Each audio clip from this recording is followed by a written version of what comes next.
Hey, I'm the Chaplain. We're going to be jumping in today with a base coat of Abaddon Black. This is just a great foundation. Next, we're going to be coming in with a dry brush of Pro Acryl Mahogany. You want to make sure that you're just hitting the edges, and this is going to give us that grim, dark feel for this Age of Sigmar model.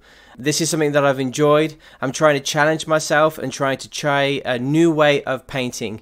Next, I'm going in with lead boucher after this. And literally, I'm going to be tapping the models that are metallics. I'm not worried about putting a big base coat on. Just literally going around the model and just tapping away because I want some of that mahogany to show through. Next up, we have Dark Reaper. Same again, working around the model, just picking out those the tunics on the model. What I would say is this: don't worry about getting brilliant coverage, and don't worry about the saturation as well. We're going to boost that later. You can also do that on the shield, start working on the wood elements, and again, we'll boost that later after a wash.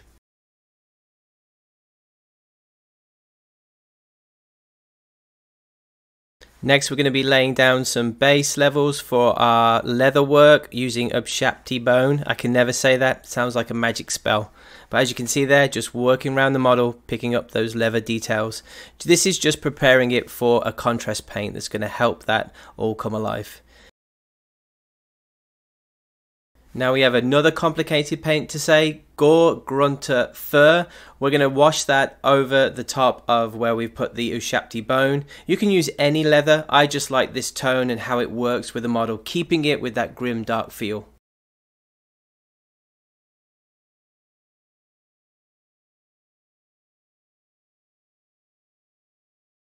Let's be honest, we've all struggled with how to paint flesh, so I keep it really simple, jump in straight away, just trying to get the flesh tones with Flayed 1 Flesh. We're just going to lay this down to give us that base layer, and then we're going to be going over with a wash.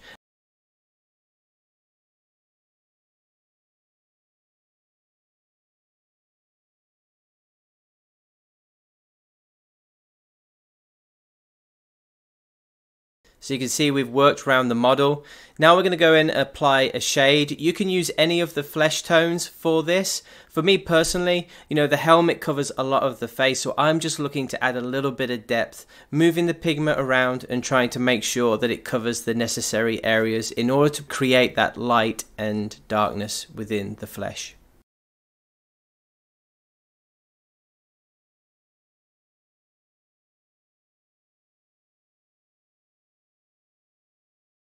Next, we're going to add some more metallics with Rune Lord Brass. We're going to be adding this on the hilt of the sword and then working around the model, the back of the shield, and there may be some rivets and little things that you may want to add a little bit more of color variety for the metallics.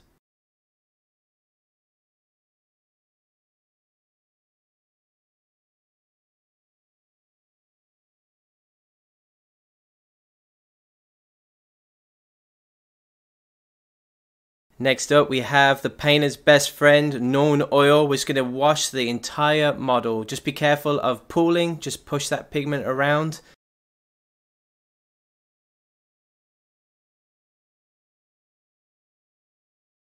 Now we want to bring back the colors with Stegodon Scale Green. This is going to help us boost that vibrancy. Again, work around the tunic, just picking up those areas and using that same tapping motion. Let's continue bringing the vibrancy up with Thunderhawk Blue. As you can see on the shield, there are little pieces of wood that you can just go ahead and highlight. You also have the tunic as well. So just take your time and pick out different areas. Next, we have Fenrisian Grey. This is just giving us our final highlight. Again, pick those areas out. You don't have to do a ton of this. A little bit goes a long way. Now we're going to highlight those metallics with Iron Breaker. The reason why I did this was the thought of this would be a peasant. He wouldn't have a lot of nice metallics, nice armor. So this just gives a little bit of shine here and there. As you can see on the shield, there is a brown diamond.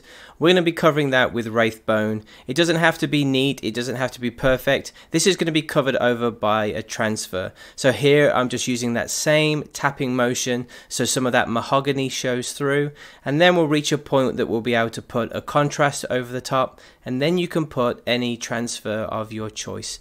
Skeleton Horde is what I'm going to use here, and again just moving it over that square in order to create some shadows and just some contrast. So this is the final step. Don't forget to subscribe, give us a thumbs up, and as you can imagine, this is a really simple way of getting your army on the table. Thanks for watching, and we'll see you soon.